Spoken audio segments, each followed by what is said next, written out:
전세제도 어떻게 될 것인가. IMF에서 전세제도에 대한 위험 경고를 했죠. 특히 전세보증금의 주식투자 활용에 따른 연계성 평가가 필요하다. 얘도 빚인데 빚 아닌 것처럼 기존처럼 쓰고 있죠. 그래서 주식 투기한다 이걸로. 요즘에 그런 거 많이 하잖아요.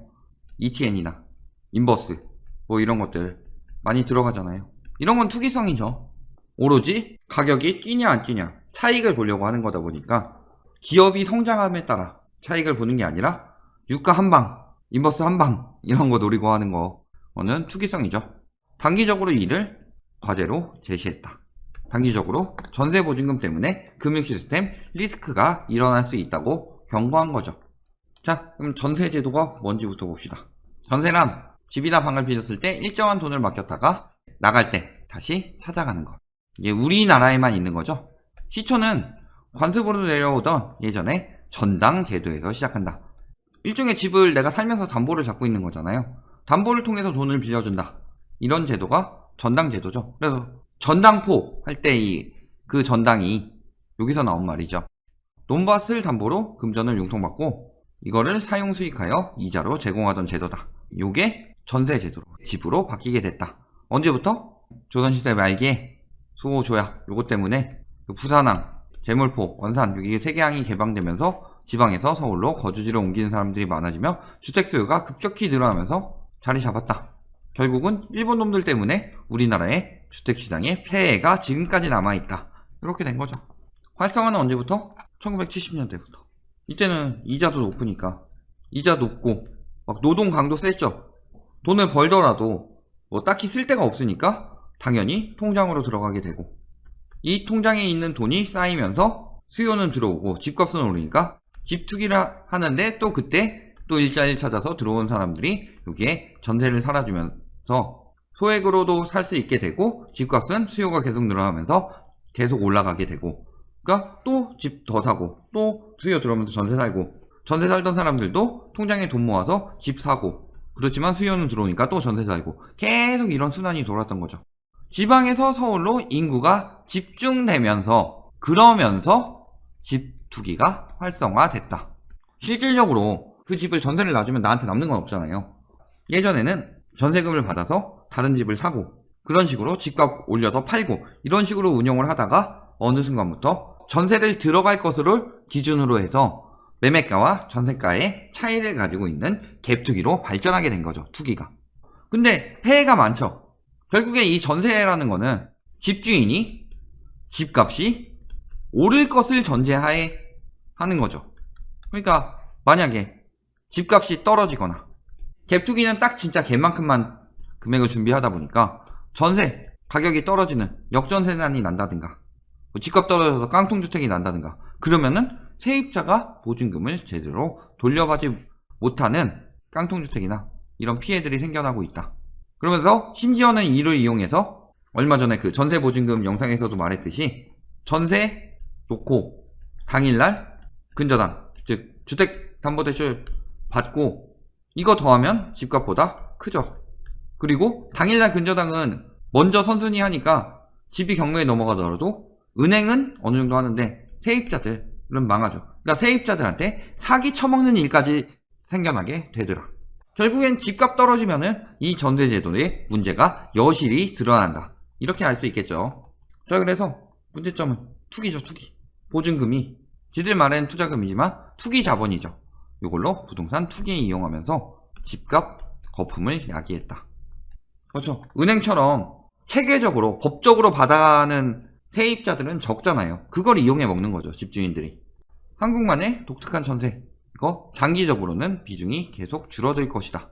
그런데 금융위기 겪으면서 리먼 브라더스 사태 터지면서 부동산을 살릴 게 아니라 내수 시장을 살렸어야 되는데 눈에 보이는 성과만 내고 어차피 기득권을 대변하는 이들은 부자 감세하면서 부동산을 폭등시켰죠. 그리고 증세 없는 복지를 하겠다더니 복지 없는 증세로 소득공제를 세액공제로 바꾸고 간접세 늘리고 이런 것을 통해서 세수 확보를 했더라. 그러니까 결국에는 부동산은 올라가는데 서민들의 여력은 떨어지죠. 그러다 보니까 부동산을 살 금액이 모이지 않으니까 대출을 받아서 살 수밖에 없고 빚내서 집을 살 수밖에 없고 그 정책을 내서 대출을 많이 받게 하면서 가계부채는 급격히 상승했다. 이 가계부채가 급격히 상승하면서 더 소비는 줄어들 수밖에 없죠. 그리고 집값은 계속 올라가니까 사람들은 시드머니를 모은답시고 소비를 더 안 하고 완전히 그냥 허리띠 졸라매고 하고 그러다 보니까 경제는 더 안 좋아지고 그러다 보니까 한탕주의가 살아나는 거고 한탕을 해서 크게 번 다음에 집을 사서 가지고 있으면 계속 오르겠거니 해서 부동산 불패가 생겨나게 되는 거고 우리나라의 자산의 70%가 부동산에 몰리게 되는 이런 불균형한 현상이 일어나게 됐더라. 이거죠. 자, 원래는 매매가 떨어지면서 전세가가 오른다는 얘기를 지금 이때를 보고 많이 이야기를 하죠. 왜? 내 집 마련 안 하고 전세 산다. 이런 이야기들을 많이 했었는데 그런다고 해서 전세 수요가 늘어나나요? 아니죠. 늘어나는 건 아니고 유지되는 거죠. 그런데 왜 전세 가격은 올랐어요? 이거는 뭐 때문이다? 멸실 때문이죠. 멸실. 이 당시에 뉴타운 엄청나게 추진해가지고 멸실 생겨나면서 전세 가격 올라갔죠? 근데 요때 빚내서 집 사면 해가지고 갭투기들 막 늘어나게 되면서 이제 가격이 오를 때 원래 가격이 오를 때 전세 가격이 같이 올라요. 왜냐? 집주인들이 담합해서 끌어올리니까. 그러니까 실질적으로 집값 떨어질 때 전세 가격이 올라간다면 집값이 올라가면 전세 가격은 떨어져야 맞는 거죠. 근데 그런 상황은 일어나지 않죠. 이때는 뉴타운 멸실로, 이때는 집주인 담합으로 전세가가 오른 거다. 하지만 그것도 한계가 있죠.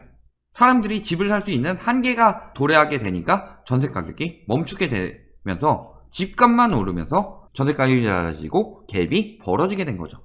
자, 이렇게 갭이 벌어지게 되면은 갭 투기가 들어가기 쉬워요, 어려워요? 예를 들어서 전세 가격은 1억 그대로인데 내가 1억 2천에 샀다가 그러면 이땐 갭 2천으로 살 수 있으니까 2천만 원 정도 가지고 있는 사람이 한 1,000만 명 있었다. 근데 얘가 올라서 1억 5천이 됐다. 그러면은 이게 한 300만 명 돼서 1억 5천 주고 샀다. 근데 얘가 갑자기 2억이 됐어요. 그러면 갭이 1억이 되는 상황이죠. 그러면 100만 명 수요가 계속 줄어들게 된다. 그러니까 투기 수요가 줄어들 수밖에 없는 상황이고 집값 오르면 실수요들은 당연히 줄어들 수밖에 없는 상황이죠. 이렇게 수요가 감소할 수밖에 없는 상황인데 늘 얘기하는 게 수요 공급 얘기하면서 뭐 신축 아파트 공급 들어오는 거 부족하다 이런 얘기는 항상 늘 하지만 다주택 투기꾼들이 안 내놓아서 공급 부족한 거죠, 실질적으로. 그리고 수요는 줄어가고 있다. 수요가 줄어가고 있는데 공급은 늘어나고 있었죠, 항상. 재건축 연한 완화해가지고 17년, 18년에 급격히 멸실 나서 줄어든 거 말고 공급은 계속 늘어나고 있었죠. 그러니까 집값이 떨어지는 게 당연한 수순인데 말도 안 되는 분석들을 하고 있는 거예요.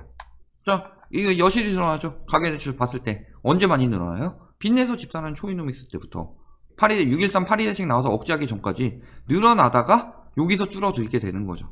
대출 규제 계속 들어가서 여기까지 줄여놓은 거죠. 말에 갑자기 한번 늘어난 거고 잠깐 늘어났지만 이때에 비교하면은 상승률이 어림없더라. 자, 아까 얘기했죠. 거품이 깨지면 가계부채 조정이 동반될 가능성이 크고 가계소비가 크게 부진해질 수 있다는 의미다. 저 이 부분에 대해서 한번 이야기했었죠.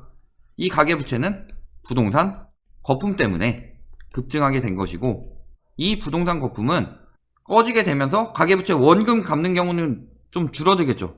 집을 팔았는데 가계부채만 더 안 나올 수도 있으니까. 다만 이 부동산 거품은 우리 사회의 종양이다. 그러니까 이 종양을 수술하면은 회복하는 데 시간이 걸리겠지만 수술을 해야만 하는 상황이지 악화되도록 두면 안 되는 상황이다. 이 얘기 했었죠. 그러니까 자꾸 이런 얘기 하는 거 뭐예요? 건산형 같은 데서 집값 안 떨어지게 방어하려고 하는 얘기죠. 국내 주택시장 과거 일본처럼 거품 붕괴 가능성 적다. 이런 얘기 하고 있죠. 어디서? 자산운용사에서. 그러면서 플라자 합의 이후 정책금리 내려가면서 왜 주택 얘기하고 있는데 갑자기 주가를 들이대고 있어요. 주택 얘기했으면은 자, 과거 일본처럼 거품 붕괴 가능성이 적다. 그 이유가 뭐예요? 국내 금융정책은 일본과 달리 완만한 변화를 보이고 있으며 주택을 매입하기 대출 부담이 크지 않아 급격한 가격 하락은 없을 것이다. 뭐 이런 얘기들 하고 있는데 실질적으로 뭐예요? 주택 얘기할 거면은 주거용 지가지수 막 이런 거 땅값 오르고 이런 거 하는데 실질적으로 주택 가격 비교를 해보면 되죠.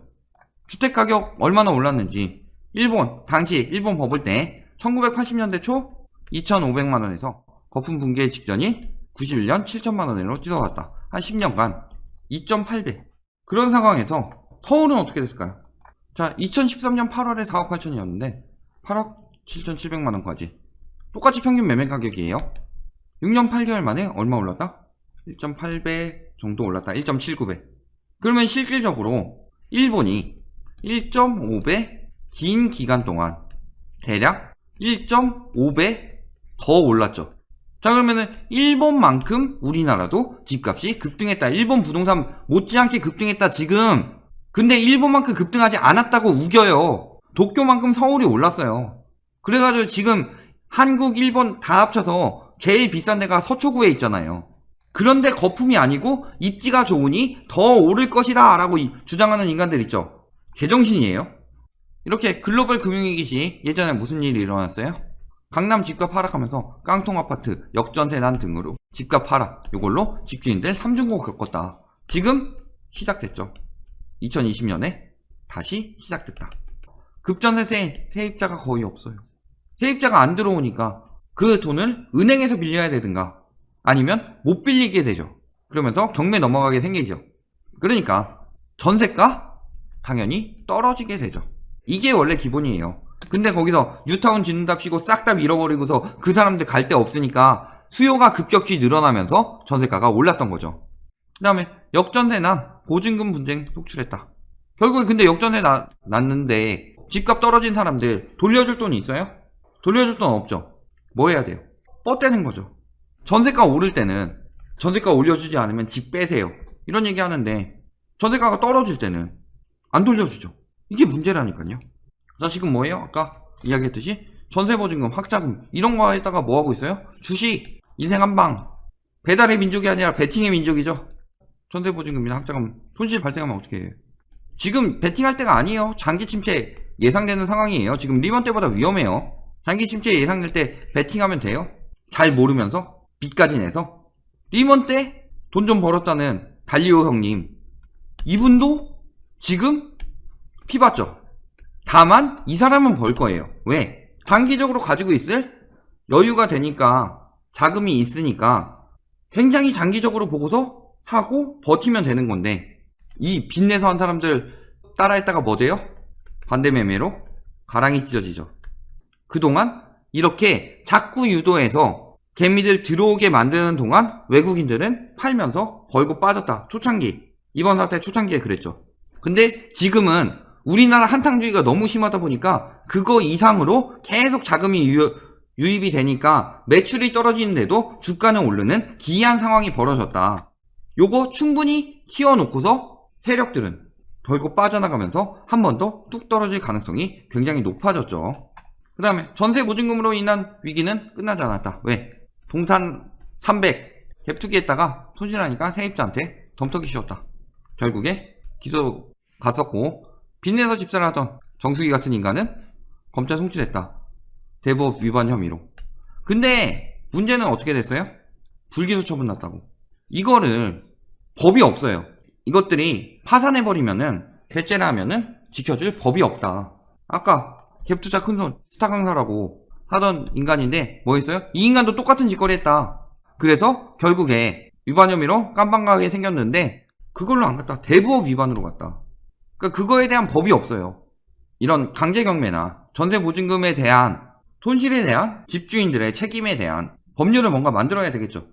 예를 들어서 담보대출 빌릴 때 우리가 LTV를 설정하고 DTI를 설정하고 DSR을 설정하죠. 그러니까 전세보증금 자체도 이 사람이 갚을 수 있는 여력이 되는 한도 내에서 해야 되죠. 이런 것들이 들어가야지, 법적으로 들어가야지 저딴 짓거리를 못하겠다. 그러니까 그래가지고 빌라에서 뭔 짓거리까지 해요. 바지사장까지 해가지고 아예 빌라에 전세 들어오는 사람한테 강제로 떠넘기고 지들은 분양하고 빠지고 이런 짓거리들까지 하잖아요. 그걸 막으려면 전세에도 이런 제도를 만들어가지고 위반 해가지고 뭐 업계약 다운계약 했을 때 자금 출처 조사 들어가고 그런 거 해야 되잖아요. 200채 300채 막 받아가지고 갭투기 못하게 해야죠. 저런 걸로 법을 지정을 해가지고 강제 경매하면 아예 들어가게 해야 되고.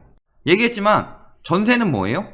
빚인데 마치 집주인들이 지돈인 양 쓰는 게 문제죠. 이자 안 주니까 빚처럼 안 느껴지는 거예요. 투기꾼들이 집이 비싸게 팔리면 전세금 돌려주죠. 집값이 오르면. 근데 집값이 떨어지면 뭐예요? 세입자한테 정거하고 지들 도망가 버린다. 그런 거에 대한 입법화가 필요하다. 그러니까 아예 처음부터 전세를 할 때 여력을 갖출 수 있게 전세 제도에 대해서도 DTI나 DSR 같은 게 퍼센테이지로 들어가든가 이런 식으로 해야 되는 상황이죠. 그 다음에 지금도 뭐 전세보증금으로 주식 투기하고 있고 한탕 그러면서 역시 주식은 물론 이전에 부동산 갭 투기까지 다 이것 때문에 전세제도가 유지되고 있다. 법적으로 금지시키는 거는 지금 당장 안 되니까 전세제도가 차츰 사라지게 돼야 되겠다. 사라지는 방법 뭐예요? 집값이 정상화돼서 안정되면은 집값이 튀지 않으면 갭투기를 할 이유가 없으니까 다주택자들은 매물을 내놓게 될 것이고 월세를 내놓겠죠. 전세는 수익이 없으니까. 그러면서 전세제도가 차츰 사라질 것이다. 안정되면 사라질 것이다. 그리고 이런 거 엄벌 처해야 되죠. 그래야지 그 선의의 피해자들, 이게 선이라는 게 좋은 뜻이 아니고 모르는 사람들, 몰랐다, 이런 사실을 몰랐다 하는 사람들, 이 피해자들을 줄일 수 있을 것이다. 저기 자산 운영 회사 이런 데서는 뭐 부동산이건 주식이건 나쁜 얘기 안 하죠. 현금 보유하라고 안 하죠. 그러면 지들한테 떨어지는 수수료가 없으니까. 얘기하지만 첫 번째, 일본 버블과 같은 상승. 그 다음에 두 번째, 경제적 위기가 왔죠. 일본 버블이랑 비교를 잠깐 해보는 거예요. 그 다음에 세 번째, 생산 가능 인구도 줄어들고 있고 고령화가 심해지고 있다. 당연히 여기서 수요가 감소하죠. 거기다가 일본은 기업 부채였지만 우리나라는 가계 부채가 위험 수준이다. 결국 이때 버블이 터지게 되죠. 버블이 크게 터지고 나서 일본은 그때 그것 때문에 터졌다고 그러죠. 금리 인상해서 터졌다고 하는데 그 다음에 다시 금리 인하해서 맞출 수 있지만 우리나라 지금 금리 더 인하할 수 있어요? 배수의 진이다. 지금 금리 상황이 많이 더 인하해봐야 0.75%죠. 기준금리. 일본식 폭락은 없다 하는데 지금 일본 그 당시의 경제위기는 일본 문제였지만 지금 경제위기는 세계적인 위기죠. 세계적인 위기에다가 터져서 떨어지게 되면은 일본처럼 회복시킬 수도 없는 상황이다. 우리나라는 기축통화 아니니까 돈 막 풀 수 없죠. 그 다음에 우리나라는 금리가 이미 낮기 때문에 일본은 그래도 금리를 높여놔서 낮추면서 어떻게든 완화할 수 있었지만 금리 낮추는 것도 한계가 있다. 남은 건 뭐예요? 부동산으로 투기하는 게 아니라 내수 소비를 돌려서 살리는 방법밖에 없다. 적어도 부동산은 일본식 불황 이상이 올 수도 있다는 거죠. 결론, 전세 제도로 인해서 집값이 오르는데 기여를 했죠. 근데 지금은 전세 제도를 이용했기 때문에 뭐 이자 부담 이런 거 없이 자꾸 외국 금리랑 비교하는데 외국 같은 경우는 집값을 떨어뜨리는 큰 요인이 금리 상승이라고. 그러니까 우리나라는 저금리니까 오를 거라 하는데 우리나라 같은 경우는 외국은 월세 주고서 은행에 돈 빌리니까 금리 상승이 타격이 크죠. 우리나라 같은 경우는 전세로 갭투기 하죠, 대부분. 그러니까 우리나라 같은 경우는 가장 큰 문제는 역전세난이다. 역전세난이 터지기 시작하면은 연쇄적인 붕괴가 올 것이다. 그리고 지금 주인전세 이런 거 하면서 전세 올리는 지역도 있지만 전세 심리는 점점 떨어지고 있고 유동성이 줄어들면서 전세 가격이 떨어지게 되면은 매매 가격은 역전세난으로 더 큰 위기를 맞게 될 것이다. 이거 꼭 기억해 두시기 바랍니다.